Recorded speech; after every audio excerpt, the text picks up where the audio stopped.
ओम शांति। 24 जुलाई 2026 के ईश्वरीय मधुर महावाक्य हैं। सुनते हैं आज की बाबा की मधुर मुरली। बाबा ने कहा, मीठे बच्चे, इस महाभारत लड़ाई में पुराना झाड़ समाप्त होना है, इसलिए लड़ाई के पहले बाप से पूरा वर्षा ले लो। प्रश्न है, बाबा को माताओं का संगठन चाहिए, लेकिन उस संगठन की विशेषता क्या हो? उत्तर है, ऐसा संगठन हो जो देही अभिमानी रहने का पूरा पुरुषार्थ करें, जिन्हें पक्का नशा हो कि हमें पावन दुनिया बनानी है, पतित नहीं बनना है। नष्टो मोहा ग्रुप हो तब कोई कमाल करके दिखाए। किसी में भी रग नहीं होनी चाहिए। मोह की रग बहुत नुकसान कर देती है। ओम शांति। मीठे मीठे बच्चे यह जानते हैं कि मीठा बाबा हमको स्वर्गवासी बनाने यहाँ आए हैं। यह बच्चों की बुद्धि में है। हर एक को यह समझाना है कि हम आत्मा इस याद की यात्रा से पवित्र बनती हैं। कितना सहज उपाय है, सिर्फ बाप को याद करना है। बच्चे जानते हैं कि बाप एक सेकंड में मुक्ति, जीवन मुक्ति का वर्षा देते हैं।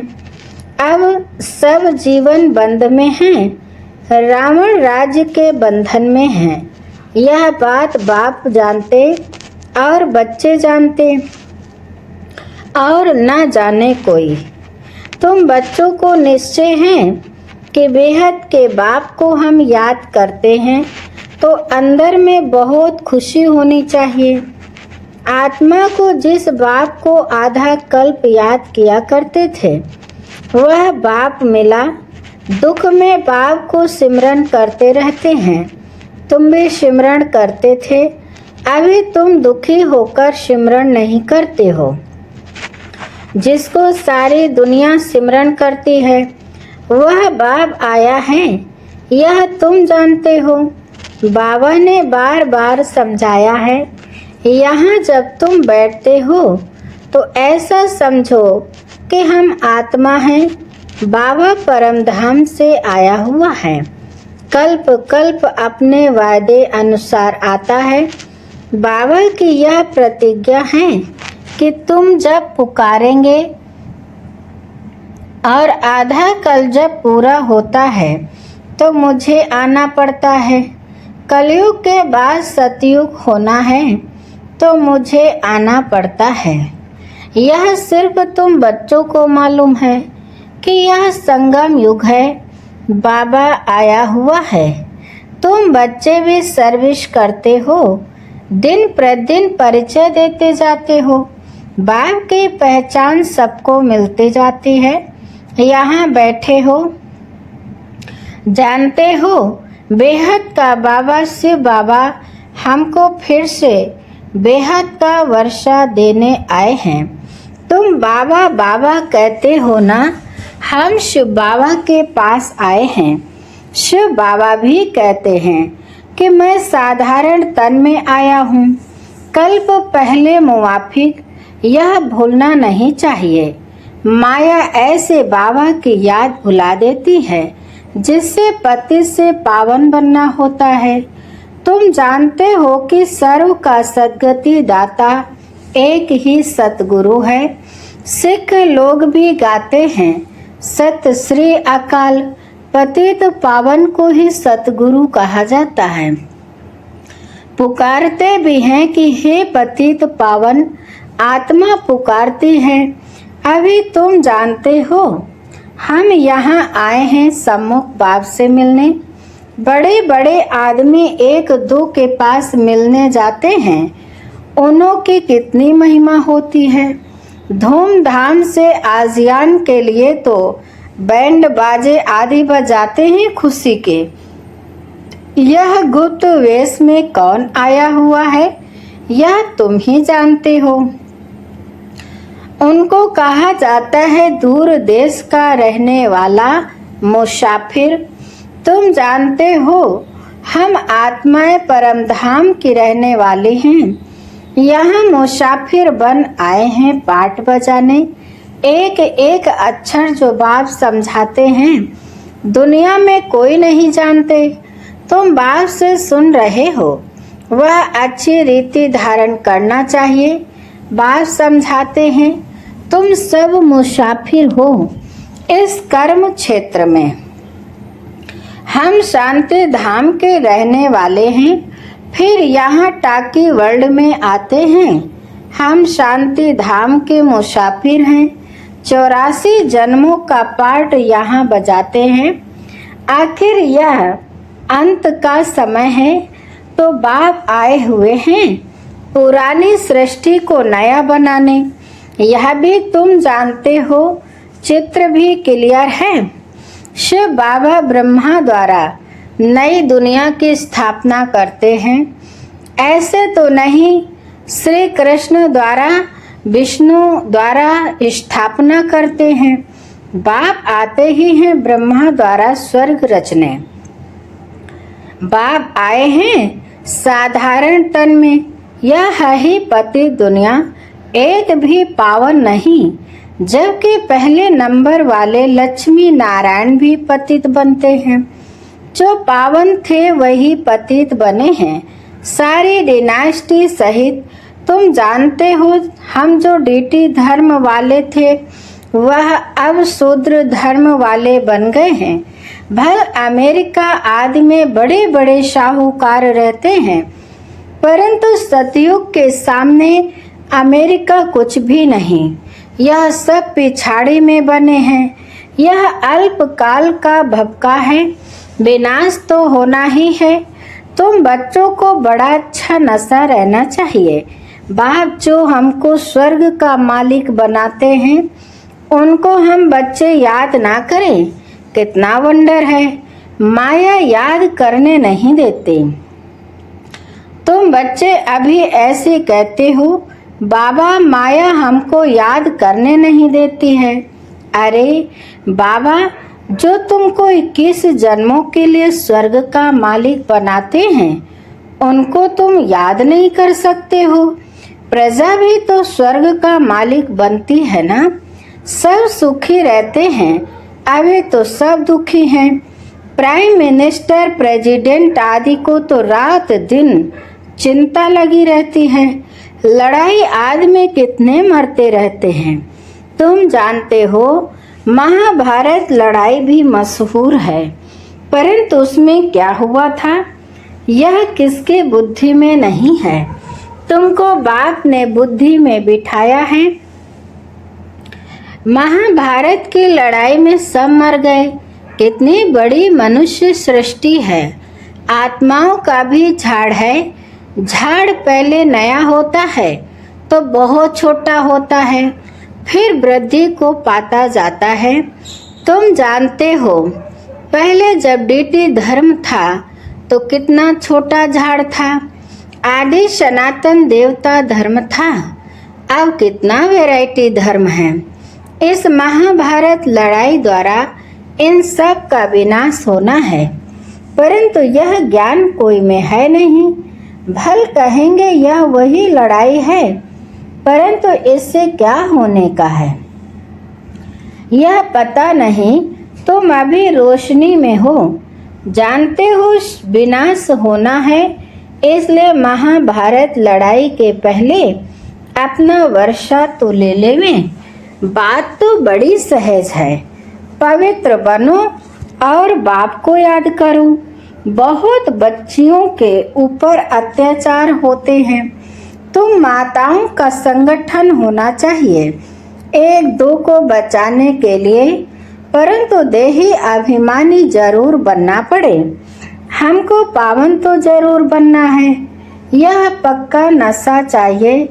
ऐसे नशे में रहने वाले ही समझा सकेंगे हमें बाप को याद करना है, पवित्र बनना है। हम स्वदर्शन चक्रधारी हैं। यह नशा तो रहना चाहिए। हम रचयिता बाप और रचना के चक्र को जानते हैं। अभी हमको बाप से नई दुनिया सतयुग का वर्षा लेना है। हम 84 जन्म कैसे लेते हैं यह समझाते रहो। बाप कहते हैं मुझे याद करो तो तुम्हारे पाप नष्ट हो जाएंगे। पावन तो जरूर बनना है। पावन अर्थात पवित्र।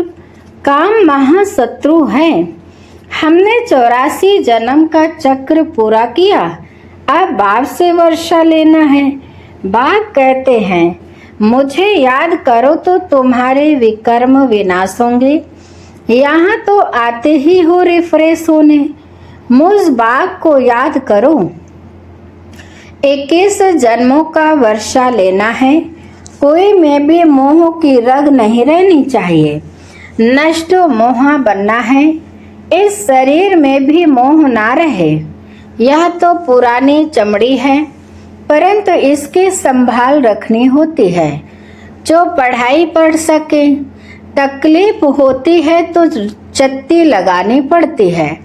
तुम जानते हो यह पुराना सड़ा हुआ शरीर है। इनको कुछ न कुछ होता रहता है।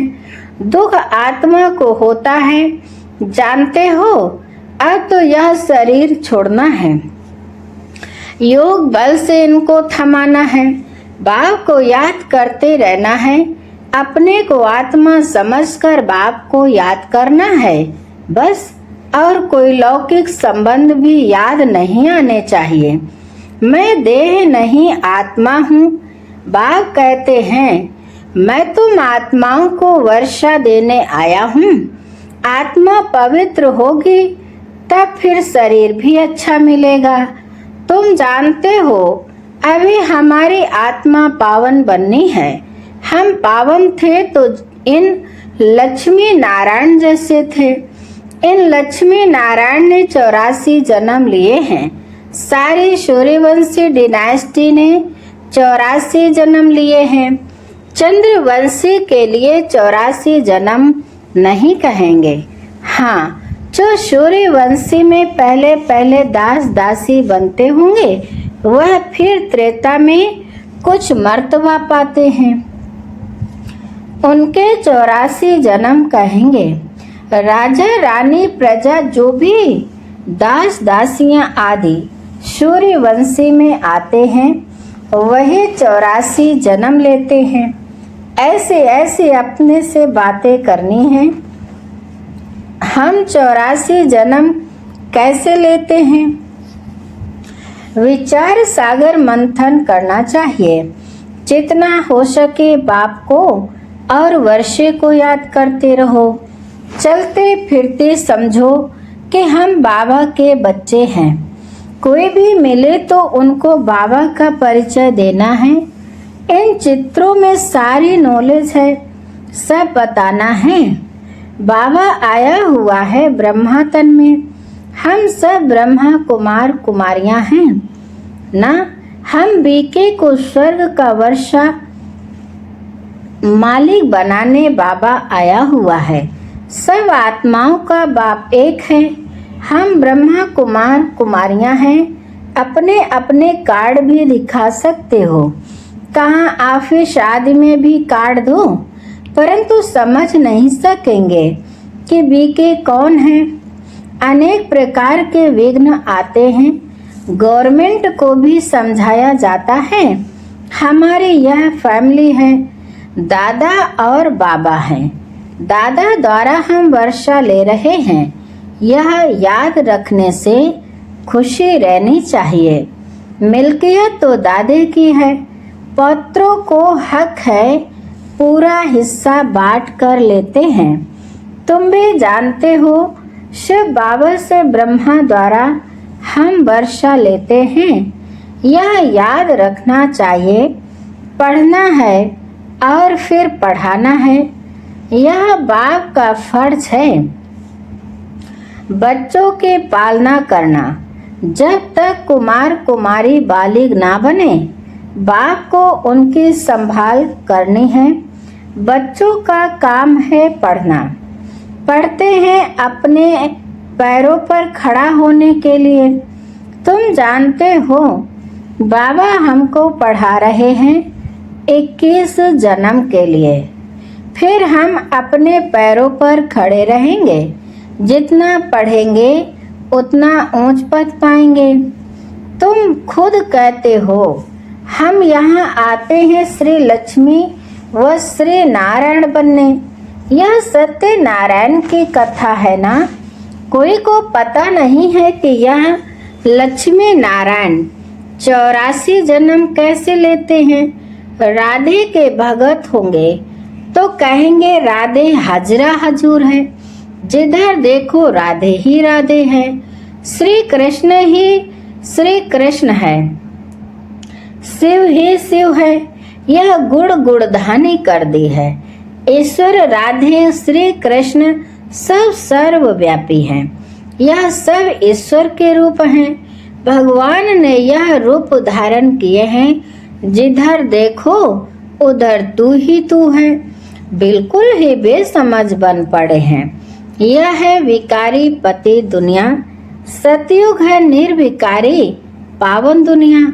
वाइसलेस वर्ड का अर्थ ही है स्वर्ग।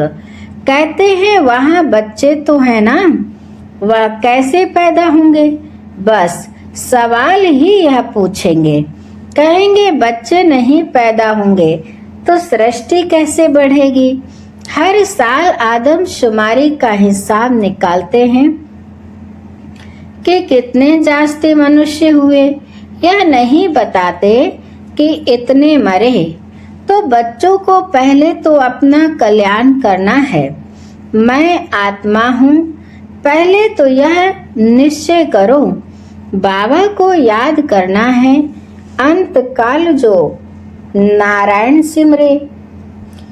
अब नारायण सिमरे यह अक्षर झूठे लिखे हैं।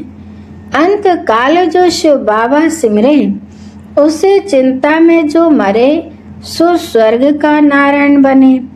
अंत काल नारायण क्यों कहते हैं। समझते हैं श्री कृष्ण ने ज्ञान दिया था तो भला श्री कृष्ण को सिमरे ना। श्री कृष्ण को याद करते हैं। नारायण का किसको पता नहीं है। श्री कृष्ण की जयंती मनाते हैं, भला राधे की जयंती कहाँ। श्री कृष्ण का जन्म मनाते हैं, नारायण का कहाँ है। वर्ल्ड के किंग क्वीन लक्ष्मी नारायण का किसको पता ही नहीं। प्रजापिता ब्रह्मा के मुख वंशावली होंगे ना, कहाँ गए। कहते हैं ब्राह्मण देवी देवता नमः। ब्रह्मा के मुख वंशावली थे ना। बच्चे समझते हैं ब्रह्मा द्वारा शिव बाबा ब्राह्मण धर्म स्थापन करते हैं। ब्राह्मण धर्म ब्रह्मा ने नहीं रचा, परंतु शिव बाबा ने रचा है। यह तो अभी ब्रह्मा बना है। अच्छा, अभी बाप दादा हम बच्चों से नमस्ते करते हैं। मीठे मीठे शिकिलदे बच्चों प्रति माता पिता बाप दादा का याद प्यार और गुड मॉर्निंग। रूहानी बाप की रूहानी बच्चों को नमस्ते। हम रूहानी बच्चों की रूहानी माता पिता बाप दादा को याद प्यार और गुड मॉर्निंग। नमस्ते नमस्ते नमस्ते। शुक्रिया बाप दादा, शुक्रिया। धारणा के लिए मुख्य सार नंबर 1। इस पुराने शरीर में रहते पढ़ाई पढ़कर 21 जन्मों के लिए कमाई करनी है, इसलिए इसकी संभाल करनी है, बाकी इसमें रग नहीं रखनी है। नंबर 2, ऐसा अभ्यास करना है जो अंत काल में एक शिव बाबा ही याद रहे। दूसरे किसी भी चिंतन में नहीं जाना है, अपना कल्याण करना है। अच्छा, अभी वरदान सुनते हैं। आज की मुरली का वरदान है, मास्टर नॉलेजफुल बन, अनजान पने को समाप्त करने वाले ज्ञान स्वरूप योग युक्त भव। विस्तार है, मास्टर नॉलेजफुल बनने वालों में किसी भी प्रकार का अनजानपन नहीं रहता। वह ऐसा कहकर अपने को छुड़ा नहीं सकते कि इस बात का हमें पता ही नहीं था। ज्ञान स्वरूप बच्चों में कोई भी बात का अज्ञान नहीं रह सकता और जो योग युक्त हैं उन्हें अनुभव होता जैसे कि पहले से ही सब कुछ जानते हैं। वो यह जानते हैं कि माया की छम छम रिम झिम कम नहीं है।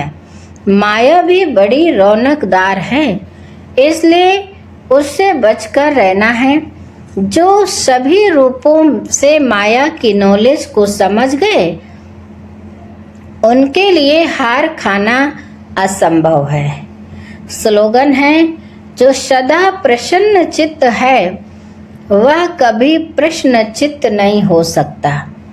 अच्छा, आज के मूल्य से अव्यक्ति सारे हैं, सुनते हैं। ज्वाला स्वरूप स्थिति में रह शक्तिशाली याद का अनुभव करो। योग में सदा लाइट हाउस और माइट हाउस की स्थिति का अनुभव करो। ज्ञान है लाइट और योग है माइट। ज्ञान और योग दोनों शक्तियां लाइट और माइट संपन्न हों, इसको कहते हैं मास्टर सर्वशक्तिमान। ऐसे शक्तिशाली आत्माएं किसी भी परिस्थिति को सेकंड में पार कर लेती हैं, टाइम नहीं लगता। अच्छा, आज की मुरली यहीं पर समाप्त होती है। मीठे मीठे प्यारे प्यारे बाप दादा को दिल से बहुत बहुत शुक्रिया। आप सभी महान आत्माओं को भी दिल से शुक्रिया शुक्रिया। ओम शांति शांति।